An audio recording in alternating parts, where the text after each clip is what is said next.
Baik Pak ya, pertanyaannya tentang salafiyah Pak ya. Salafiyah. Ada satu kitab itu bagus sekali ditulis oleh seorang ulama besar. Seorang ulama besar, Dr. Muhammad Said Ramadan Al-Buti. Beliau ulama dari Suriah.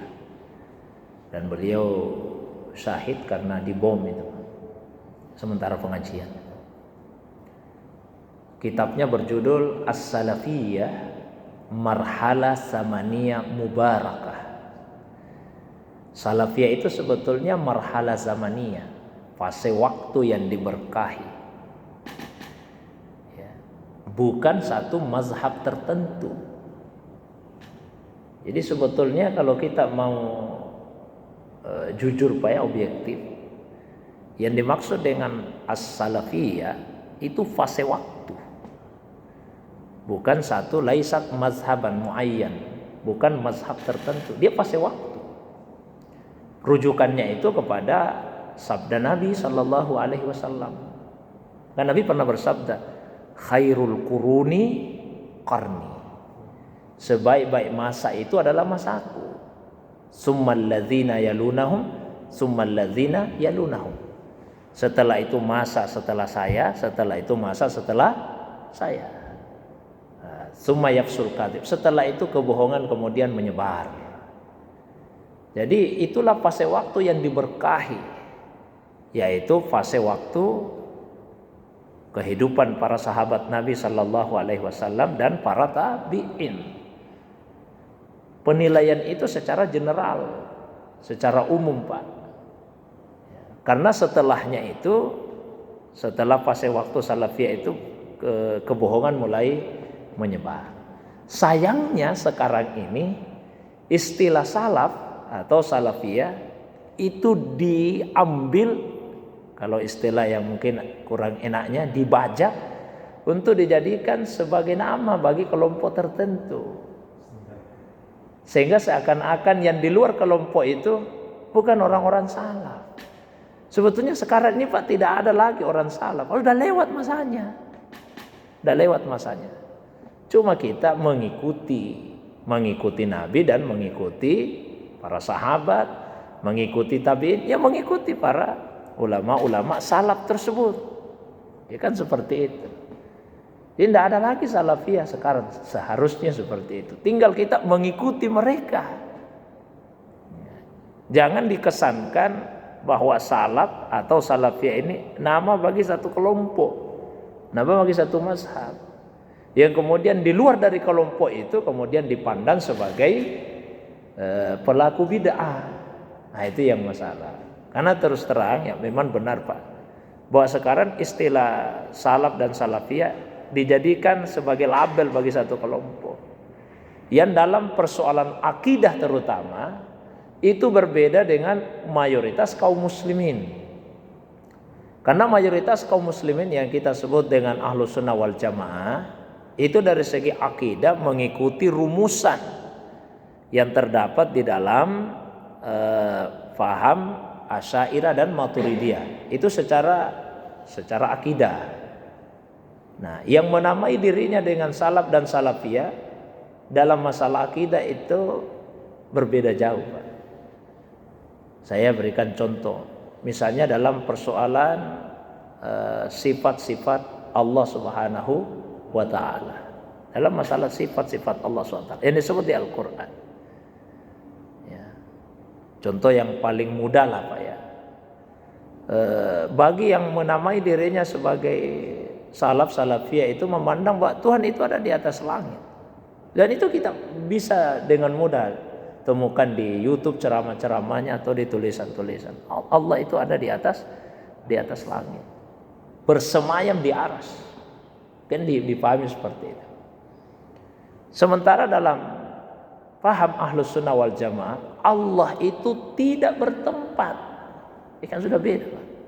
Allah tidak bertempat. Allah tidak bertempat di langit sebagaimana Allah tidak bertempat di bumi. Allah tidak bertempat di mana-mana. Jangan juga kita katakan Allah bertempat di mana-mana. Tidak, Allah tidak bertempat di mana-mana. Karena sederhananya seperti ini. Allah itu ada sebelum ada tempat. Ini Allah kan sudah ada ini Pak. Tempat belum ada. Berarti pada saat itu Allah tidak bertempat. Karena tidak bertempat Pak. Yang ada hanya Allah. Berarti pada saat itu Allah tidak bertempat. Lalu setelah itu Allah menciptakan tempat. Keadaan Allah tidak berubah. Tetap seperti pada azali itu. Tidak bertempat.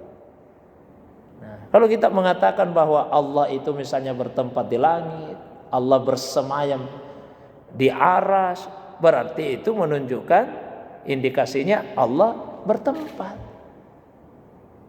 Padahal Allah itu tidak bertempat. Itu paham Ahlussunnah wal Jamaah. Dan itu yang berseberangan dari segi akidah di antaranya. Itulah di antara alasannya sehingga kemudian mereka yang menamai dirinya dengan Salafi itu tidak mau mendengarkan ketika ada penceramah atau ustaz yang dipandang bukan dari kelompoknya, karena dianggap ini akidah sesat, ini pelaku bid'ah. Ya, misalnya saya sampaikan bahwa Allah itu tidak bertempat, tidak mungkin Pak mau mendengarkan ceramah saja itu. Bid'ah ini, masa diajarkan Allah itu tidak bertempat?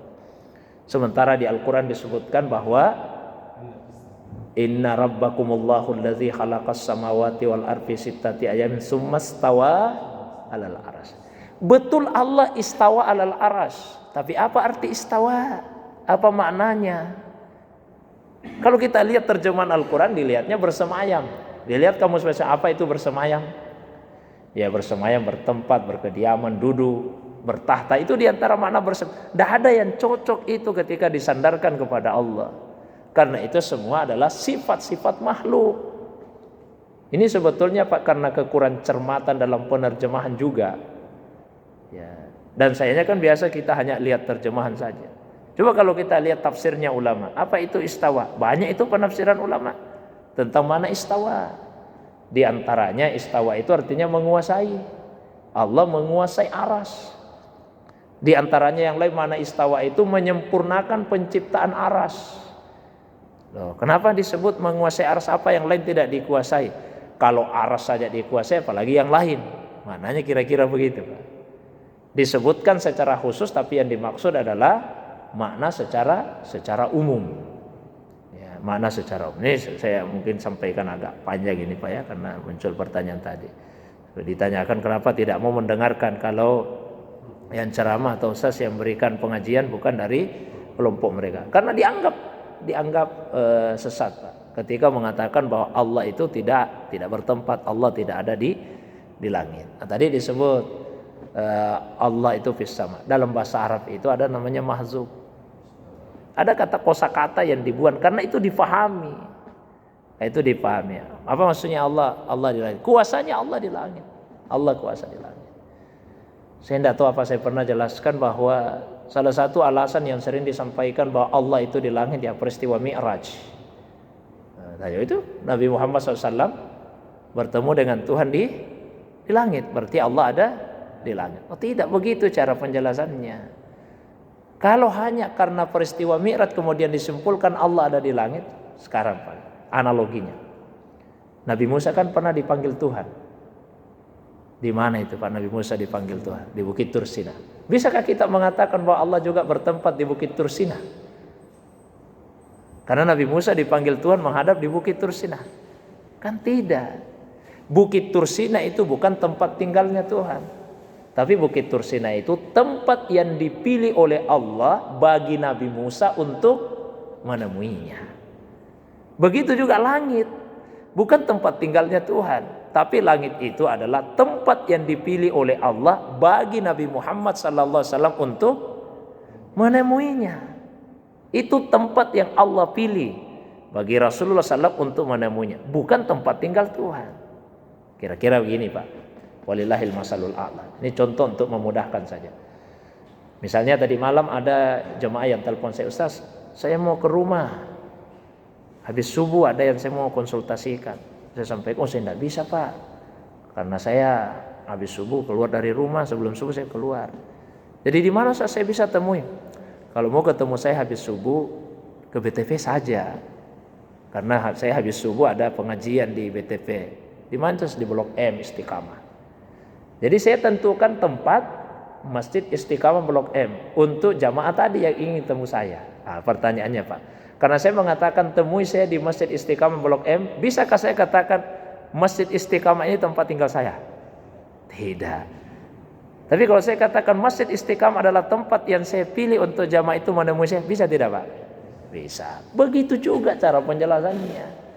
Bukan berarti karena Rasulullah SAW Mi'raj naik ke langit, kemudian berjumpa dengan Allah, lalu kita katakan, oh itu artinya bahwa Allah itu ada di atas langit. Tidak. Itu adalah tempat yang Allah pilih bagi Rasulnya untuk menjumpainya. Ya memang susah kalau kita kemudian menutup diri karena perbedaan pendapat.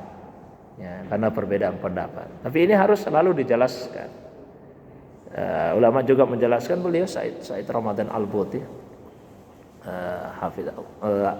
qaddasallahu sirrahu, itu mengatakan, saya berulang-ulang kali menjelaskan ini bukan untuk menyadarkan orang yang berpendapat seperti itu, tapi saya hanya ingin menjaga akidah umat supaya tidak terpengaruh. Ya.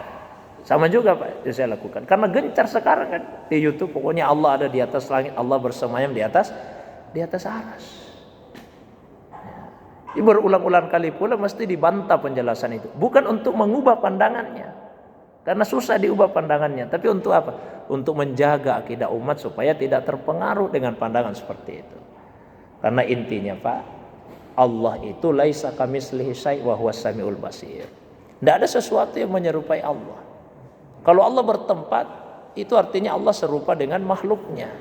Tempat itu akan lebih besar daripada Allah Subhanahu wa ta'ala. Bahkan kalau mau lebih keras, kata Imam Syafi'i, kalau ada yang berpendapat bahwa Allah itu jalis alal arsy, duduk di atas aras, maka itu konsekuensinya dia kafir. Itu keras Pak itu pernyataan dari Imam Syafi'i itu. Konsekuensinya dia kafir. Kalau mengatakan jalis alal arsy, duduk di atas aras. Ya, jamaah subuh yang dirahmati dimuliakan Allah, itu baru dalam masalah akidah. Nah, terus yang berikutnya dalam persoalan ibadah, gini Pak, yang menisbatkan dirinya kepada salafiyah itu sering sekali hanya mengikuti satu pendapat saja, lalu kemudian menutup pendapat yang berbeda dengan itu. Itu masalahnya. Pokoknya hanya satu pendapat yang disampaikan oleh ustaznya dan sebagainya, lalu kemudian menutup pendapat-pendapat yang lain yang berbeda dengan itu. Tadi sudah selesai akidah, sekarang ibadah Pak. Padahal sebetulnya dalam ruang-ruang ibadah kan banyak pendapat para ulama kita. Kita boleh berbeda, akan tetapi jangan kemudian kita menutup diri dari pendapat yang berbeda itu. Mohon maaf, kami diajarkan oleh guru-guru kami di Al-Azhar, itu ada perbedaan dalam hal memberi jawaban dan dalam hal beramal. Ada perbedaan prinsipnya. Guru-guru kami mengajarkan, kalau dalam memberi jawaban, mura'atul ikhtilaf, jaga perbedaan pendapat. Ya, mungkin jamaah sekalian kan sudah sangat paham. Waktu saya diamanai kajian fikih, kalau ditanya satu persoalan, pasti saya mengatakan, ada ulama yang berpendapat begini, ada ulama yang berpendapat begini, ada ulama yang berpendapat begini. Kalau menurut mazhab Hanafiyah seperti ini, menurut mazhab Malikiyah begini, mazhab Syafi'i seperti ini, mazhab Hanabil. Itu yang diajarkan oleh guru-guru kami. Kalau dalam memberikan jawaban supaya memperhatikan perbedaan pendapat. Selemah apapun pendapat itu, sampaikanlah. Setelah itu biarkanlah mereka memilih sesuai dengan pendapat yang dipandang kuat. Itu dalam hal menjawab Pak. Meskipun dalam hal beramal, khuruj anil khilaf, berusahalah untuk keluar dari perbedaan.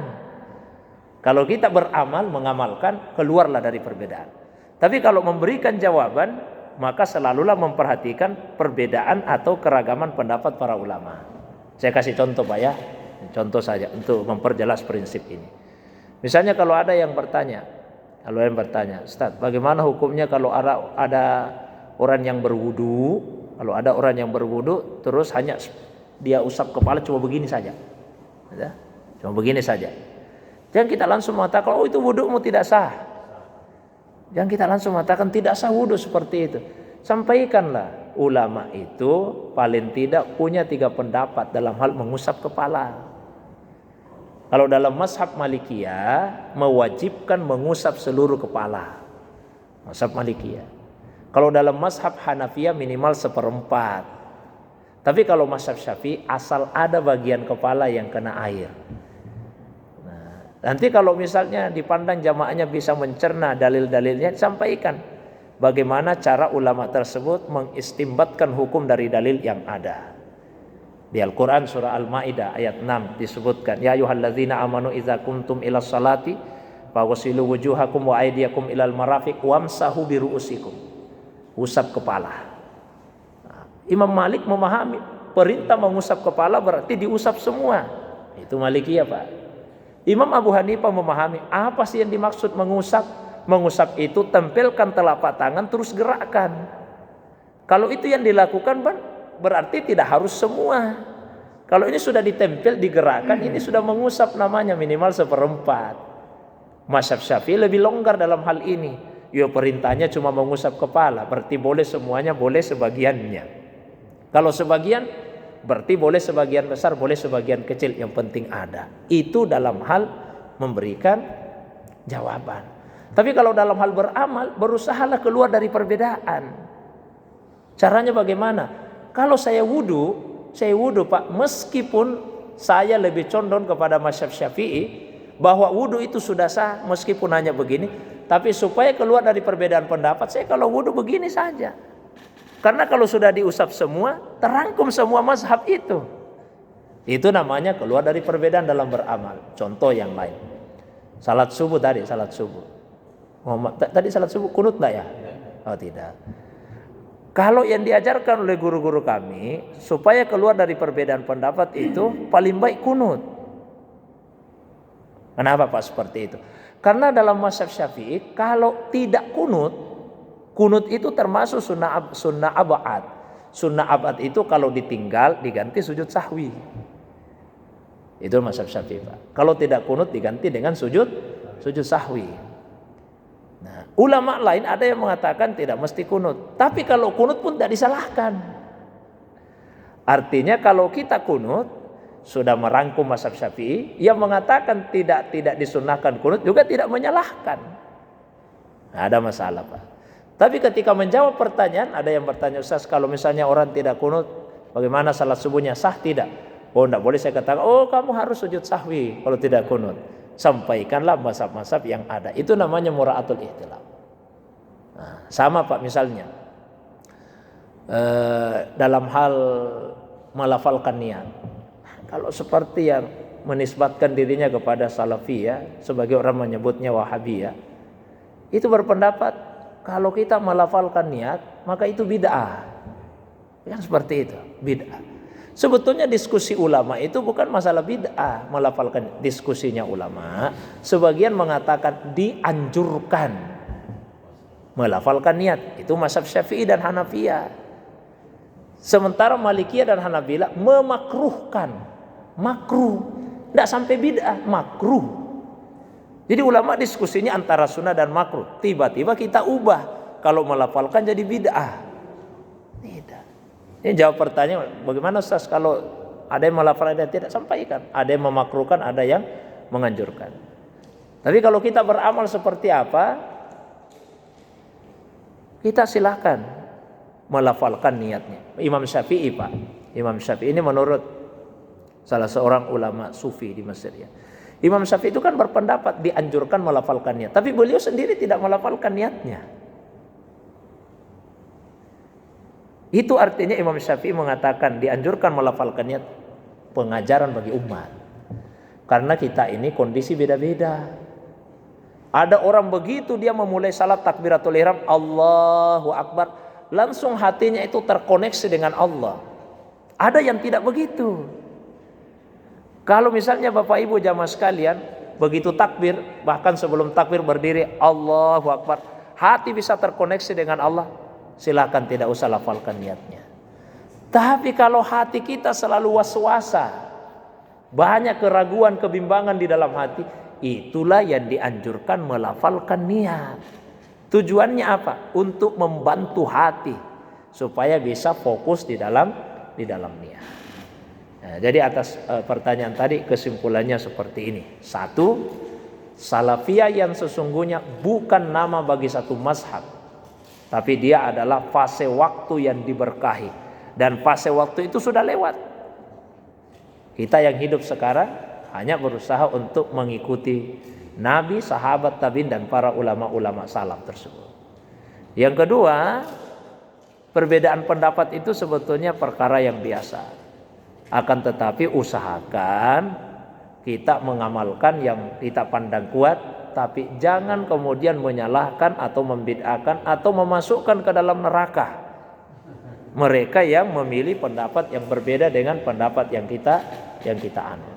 Kemudian yang berikutnya, semakin luas wawasan, semakin banyak bacaan itu, insya Allah pendapat kita akan semakin terbuka.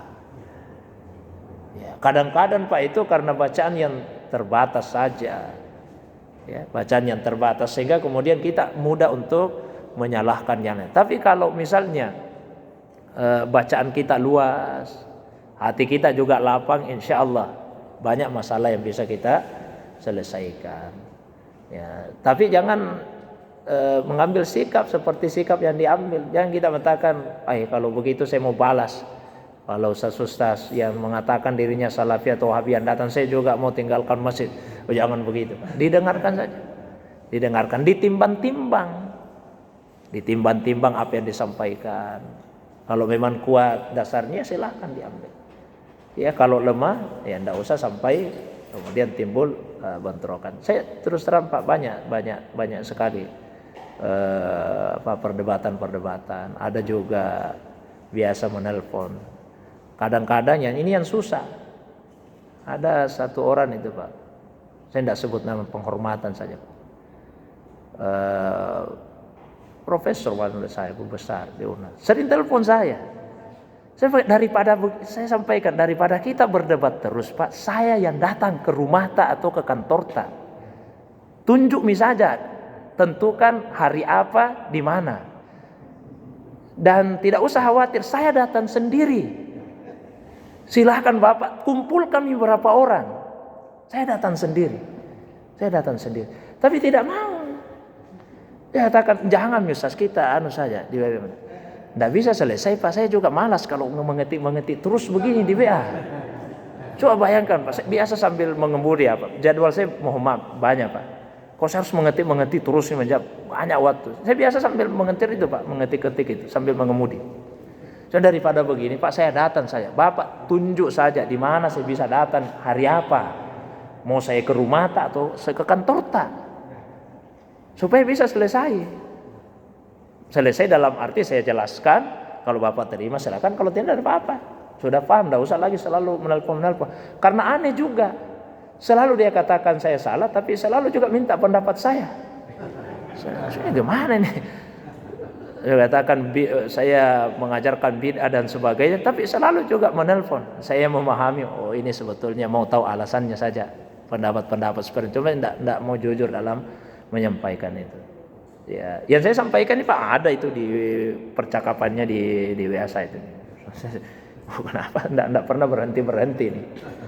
Saya sebut begitu. Saya datang Pak baik-baik. Kalau Bapak khawatir, saya jamin tidak ada orang yang saya bawa, saya sendirian. Bapak kumpulkan saja itu jamaahnya atau apanya, silahkan. Karena yang saya inginkan bukan mau berdebat untuk cari kemenangan. Kita sama-sama mencari kebenaran. Tidak ada masalah bagi saya kalau saya salah, Bapak benar, saya ikuti pendapat Bapak. Dan sebaliknya juga seperti itu. Ada lagi satu orang Pak itu. Dia tidak tahu kalau saya ada di grup WA itu. Jadi dia posting flyer yang ada gambar saya. Siapa ini Kak? Terus Arinun ini suka menyebarkan bid'ah ini. Saya ada di grup itu. Jadi saya minta, Pak tunggu nanti saya ke rumah tak, di mana alamat rumah tak. Dia sudah aneh itu dia bilang, Kak cocok nanti saya siapkan untuk mas shooting. Ya siapkan saja shooting apa. Ya mau shooting supaya live apa. Ya, saya kapan? Dia bilang, saya lagi umrah ini, nanti bulan umrah baru saya ini. Sudah hampir 1 tahun kayaknya, bahkan lebih dari 1 tahun, tidak ada juga itu. Kapan ini mau kejadian seperti itu? Ya, karena terus terang Pak, saya ilmu terbatas. Tapi kalau misalnya ada orang yang keras kepala, ya, keras kepala itu kita diajari prinsip at-takabbur alal mutakabbiri sedekah. Takabur kepada orang yang takabur itu sedekah. Ya. Kalau orang selalu menganggap bahwa ilmunya saja yang benar, pengetahuan saja yang luas, terpaksa kita juga sampaikan. Saya juga punya ilmu, punya pengetahuan. Bukan cuma Anda saja. Tapi mari kita sama-sama diskusi yang sehat, yang mencari kebenaran. Ini mohon maaf ya kalau agak keras-keras ini. Ini sekali lagi dimaksudkan untuk menjaga saja akidah. Ya, menjaga ibadah kita supaya apa? Supaya tidak mudah terpengaruh. Mungkin itu saja Pak ya. Wallahu a'lam bishawab.